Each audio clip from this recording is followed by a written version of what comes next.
Bueno, tremenda enseñanza en esta palabra de Primera de Samuel 30, de David que derrota a los amalecitas. Muy bien.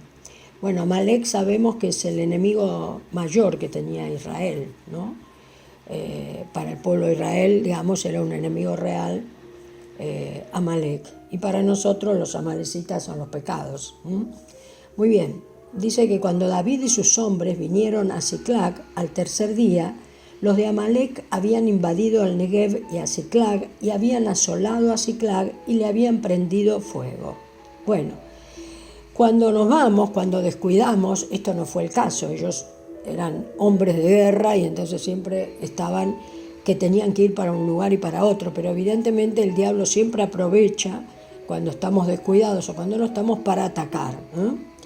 El 2 dice, y se habían llevado cautivas a las mujeres y a todos los que estaban allí, desde el menor hasta el mayor, pero a nadie habían dado muerte, sino se los habían llevado al seguir su camino. Miren ustedes la cobertura de Dios, porque los amalecitas eran tremendos enemigos de Israel y sin embargo se llevaron a las mujeres y a los hijos y no les hicieron nada, Así que bien.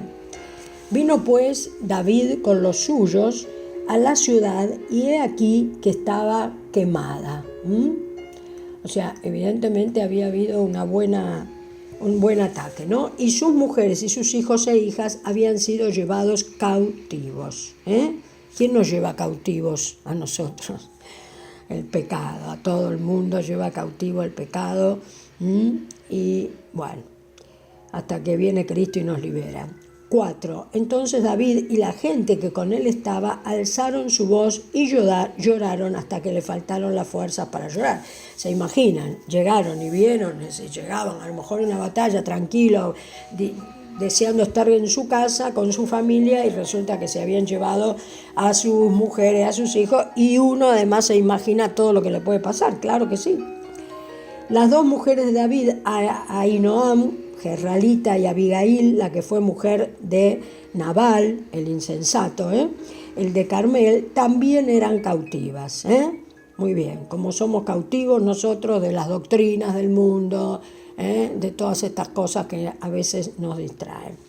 Y David se angustió mucho porque el pueblo hablaba de apedrearlo, pues todo el pueblo estaba en amargura de alma y cada uno por sus hijos y por sus hijas. Miren ustedes, ¿no? ¿Esto nos pasa o no nos pasa? Claro que sí. Todos estaban muy angustiados y entonces el pueblo se desespera. Y al desesperar, ¿qué nos pasa? Nos desesperamos cuando estamos en prueba y queremos echarle la culpa a alguien, porque como que esto nos deja más tranquilo. Entonces lo querían apedrear, por supuesto, a David. Pero gracias a Dios, dice David, se fortaleció en el Señor su Dios. O sea que David también podía haberse desesperado, porque cuando estamos sobre todo así con mucha gente y gente nuestra, es muy fácil que este espíritu que tenga la mayoría se contagie, ¿no? Y sin embargo David ahí realmente siempre conectado con el Señor, se fortaleció en él, dice, y entonces bueno, pudo obrar con la cautela de Dios, ¿no? Y dijo David al sacerdote Abiatar, hijo de Ahimelech, yo te ruego que me acerques el efod. El efod era para consultar a Dios. Muy bien.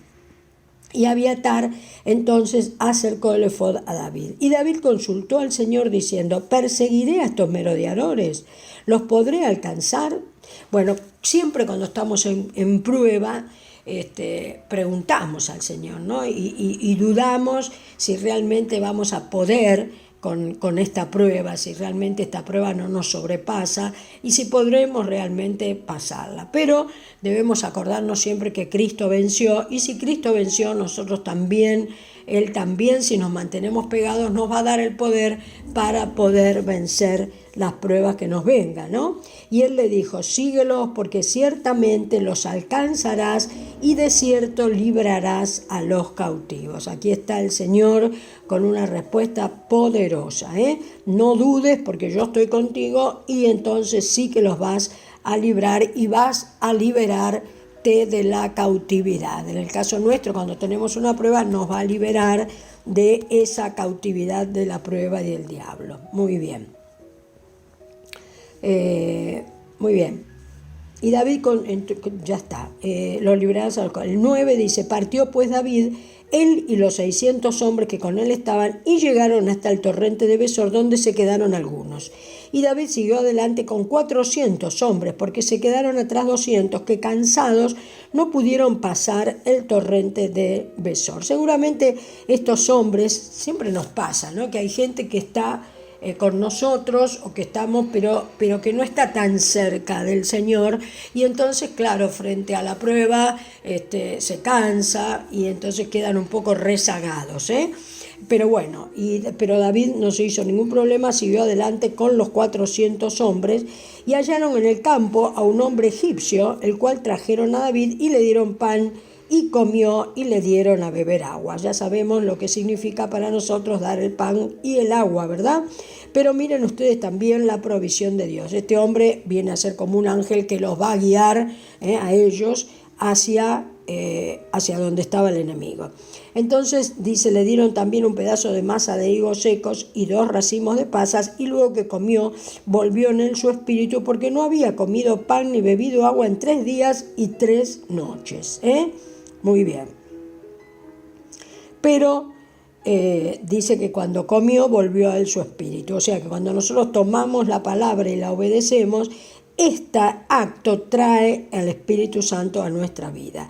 Y le dijo David, ¿de quién eres tú? ¿Y de dónde eres? Y respondió el joven egipcio, yo soy siervo de él, una malecita, y me dejó mi amo hoy hace 3 días porque yo estaba enfermo. Así somos los seres humanos sin Dios. Cuando la persona que tenemos al lado no nos sirve más, la abandonamos, la dejamos, ya está, no me sirve a mis efectos. Aunque pongamos todo tipo de justificaciones, el tema es así. Cuando ya no me sirve más la persona, la dejo. Esto no hace Dios, evidentemente, porque Él no hace acepción de personas, y el buen samaritano va a rescatar siempre a aquellos que están en la cisterna, como todos cuando estamos sin Él. Bien, el 14 dice, pues hicimos una incursión a la parte del Negev, que es de los ereteos y de Judá, y al Negev de Caleb, y pusimos fuego a Siclag. Y le dijo David, ¿me llevarás tú a esa tropa? Y él dijo, júrame por Dios que no me matarás ni me entregarás en mano de mi amo, y yo te llevaré a esa gente. Claro, el pobre tipo estaba con mucho miedo, ¿no? Porque ya lo había abandonado su amo, y dijo, ahora seguramente lo llevo y me mata. Bueno, muy bien. Lo llevó pues entonces esta persona, el egipcio, y aquí que estaban, o sea que evidentemente Dios preparó todo, y todo es perfecto cuando Él manda, porque lo llevó exactamente donde estaba. Y miren ustedes lo que dice el 16, lo llevó pues y aquí que estaban desparramados sobre toda aquella tierra, comiendo y bebiendo y haciendo fiesta por todo aquel gran botín que habían tomado de la tierra de los filisteos y de la tierra de Judá. Vamos a ver esto con un poco de proyección y vamos a verlo espiritualmente para nosotros, ¿no? Yo creo que esto es lo que va a pasar cuando evidentemente el Señor vuelva, ¿no? Entonces la iglesia, la mayoría del cristianismo va a estar haciendo fiesta, va a estar bebiendo, va a estar celebrando por el botín, es decir, por todo lo que consiguieron de este Dios al que le piden cosas, ¿no? Que le piden trabajo, que le piden autos, que le piden todo esto, y entonces disfrutan, entre comillas, este banquete, este botín, que recogen de la carne, evidentemente. Y entonces, pero entonces llega ahí David, llega el Señor y los va a herir. Aquella mañana, en un combate, dice que David los hirió desde aquella mañana hasta la tarde del siguiente día, y no escapó de ellos ninguno.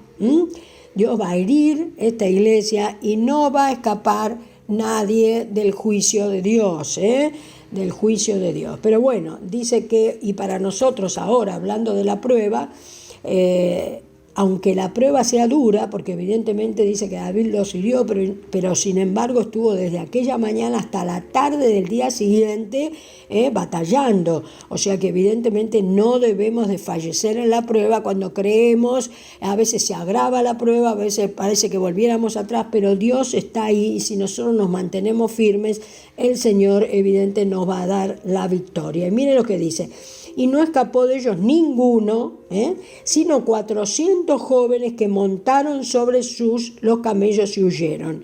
Dios permitió esto porque, hablando de la iglesia, seguramente en todos lados hay un remanente. Entonces, aunque Dios hiera al cristianismo, va a haber, ¿no?, un remanente de hijos que va a huir porque Dios lo va a permitir, como pasó aquí también con David. Muy bien. Y dice: y no le faltó cosa alguna, ni chica ni grande, así de hijos como de hijas, del robo y de todas las cosas que les habían tomado, todo lo recuperó David.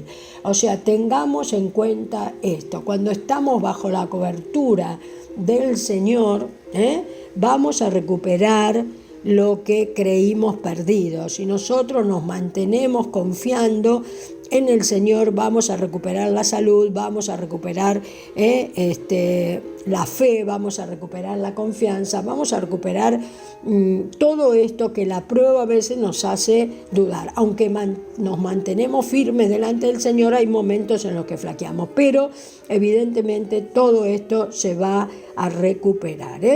Muy bien, entonces el 20 dice: tomó David todas las ovejas, el ganado mayor, y trayéndolo todo delante decían: este es el botín de David.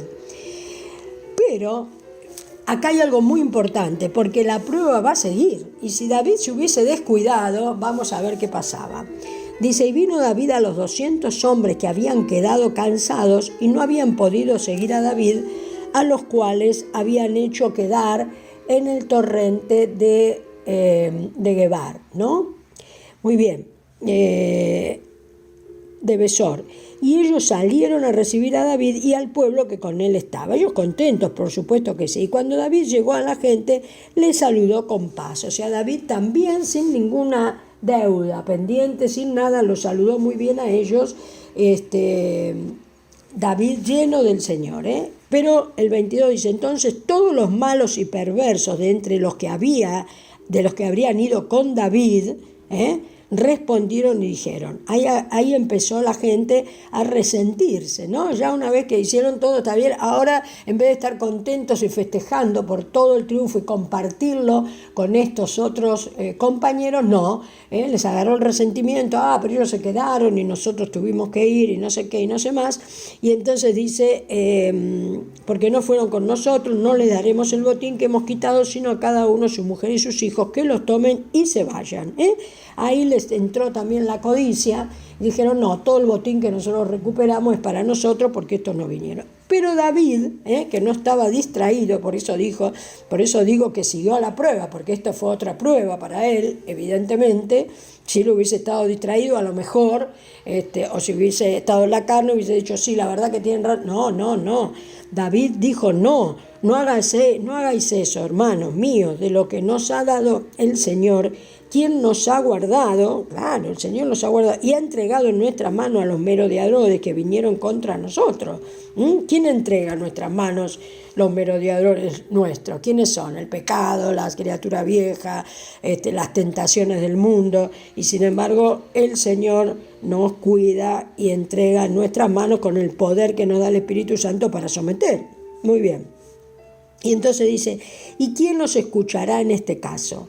Porque conforme a la parte del que descienda a la batalla, así ha de ser la parte del que queda con el bagaje. Les tocará parte igual. Miren ustedes cómo sigue teniendo una presencia del Señor y una guía impresionante, porque dice acá va como a establecer un precedente, porque dice que desde aquel día en adelante esto fue puesto por ley y ordenanza en Israel, es decir, repartir el botín en partes iguales con los que se quedan a cuidar el bagaje y con los que van al frente en la batalla. Entonces por eso le digo, miren que David estaba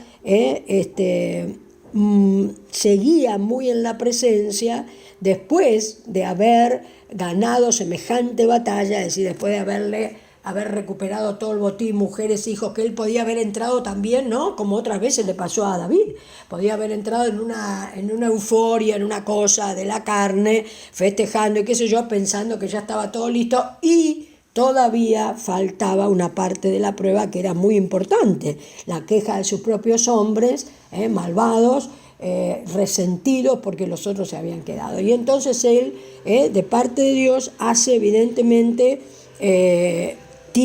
sienta un precedente con este hecho que después va a ser una ordenanza de Israel hasta hoy. Entonces, cuando David llegó a Siclag, el 26, envió del botín a los ancianos de Judá, sus amigos, diciendo: he aquí un presente para vosotros, el botín de los enemigos del Señor.